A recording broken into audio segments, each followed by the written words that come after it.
Ito nga pala yung lugar. Yan. So as in nasa Agus talaga. Yan, ito yung mga kubo na ino-offer din nila dito. And ito yung lugar. Ayan, Agus. Napakalino ng tubig. So dito. Kita nyo naman yung Agus. Yun. Green name kasi mas malalim eh.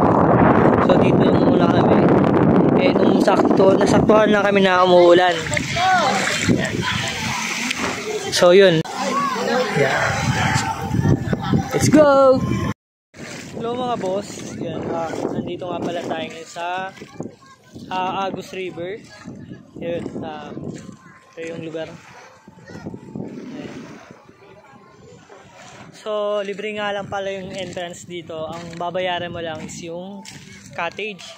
So meron silang ina-offer dito na 300, 1.5 and 500. So yung ganitong cottage yan, tulad yan is 1.5. So yung mga maliliit lang na cottage nila is 300. So dito lang yan sa Quezon province ng